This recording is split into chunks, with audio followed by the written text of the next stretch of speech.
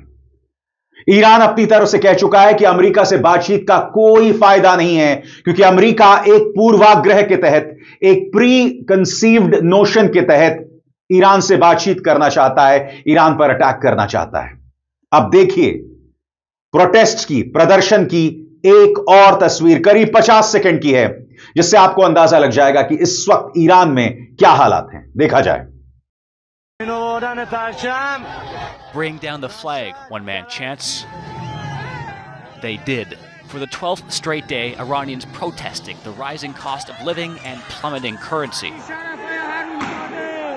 The regime has cracked down, especially outside the capital city. And on Thursday, the internet went down, a monitoring group says. Rights advocates claim security services killed at least 25 people and injured more than 1,000. Global News could not confirm the numbers. A news service associated with the regime says only 300 people were at this event. On Monday, the government announced it would launch a monthly stipend of 10 million rials per person, worth about $7. क्या बगावत की आग Iran के supreme leader Ayatollah Khamenei के खिलाफ है? क्या वजह है कि वो इस पूरे मामले को एक विदेशी साजिश बता रहे हैं? 62 लोग मारे जा चुके हैं। यह प्रदर्शन 100 शहरों में है। यह प्रदर्शन व्यापक स्तर पर है। मैं आपको कुछ देर बाद बताऊंगा कि यह प्रदर्शन क्यों हो रहे हैं, मगर सबसे पहले ईरान के सुप्रीम लीडर खामेनी इस बारे में क्या कह रहे हैं उस पर गौर फरमाया जाए। शुक्रवार को ईरान के सरकारी टेलीविजन पर दिए गए अपने संबोधन में ईरान के सर्वोच्च नेता ने आतंकी कार्रवाइयों के सामने एकजुट रहने की अपील की। ऐसे समय में जब देश में बड़े पैमाने पर प्रदर्शन जारी हैं, उन्होंने इन प्रदर्शनों को लेकर चेतावनी भी दी। सरकार का कहना है कि यह विरोध प्रदर्शन विदेशी दुश्मनों, खासकर अमेरिका की साजिश है और खामेनी ने दोहराया कि हालात बिगड़े तो सख्ती से निपटा जाएगा। खामेनी ने प्रदर्शनकारियों पर आरोप लगाया कि वे राष्ट्रपति ट्रंप के इशारे पर काम कर रहे हैं। उन्होंने कहा कि दंगाई सार्वजनिक संपत्ति को नुकसान पहुंचा रहे हैं और चेतावनी दी कि तेहरान ऐसे लोगों को बर्दाश्त नहीं करेगा जो विदेशियों के भाड़े के सिपाही बनकर काम कर रहे हैं। उन्होंने ट्रंप पर यह भी आरोप लगाया कि उनके हाथ ईरानियों के खून से सने हुए हैं।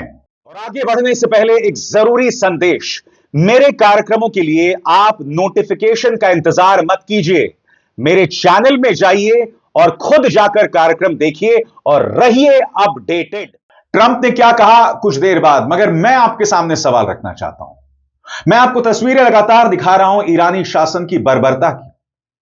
जो लोग सड़क पर गिर रहे हैं, इसमें कुछ बुर्काधारी औरतें भी हैं।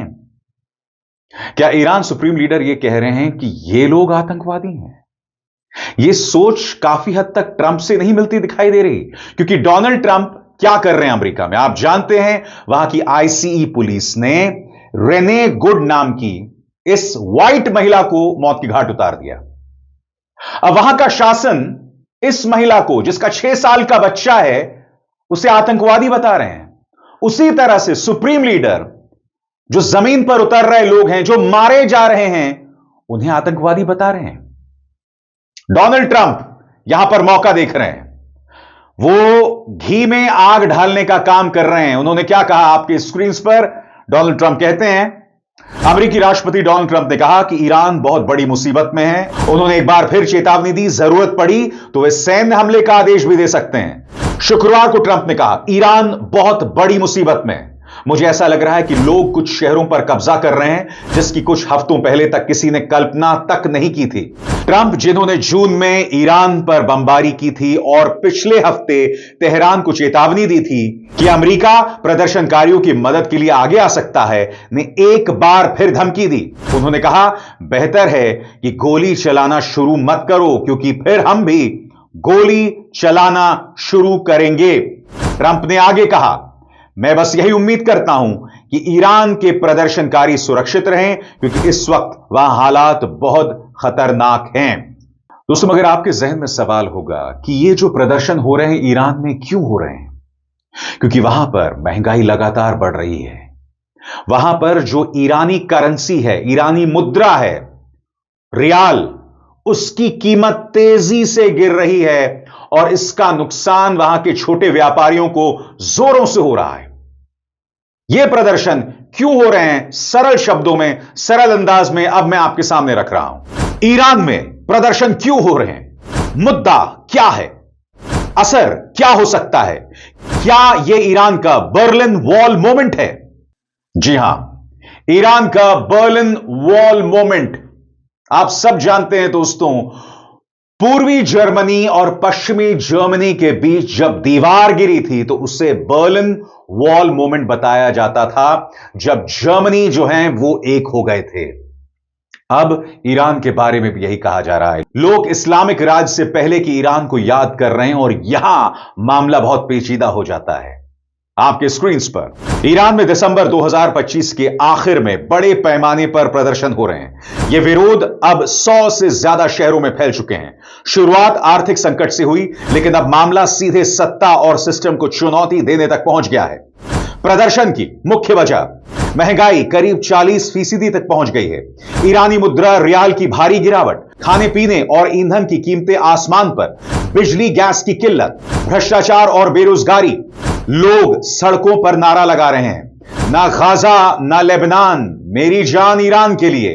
यानी जनता का गुस्सा इस बात पर है कि सरकार विदेशों में जंग और प्रॉक्सी समूहों पर पैसा खर्च रही है, जबकि देश के अंदर लोग भूखे हैं।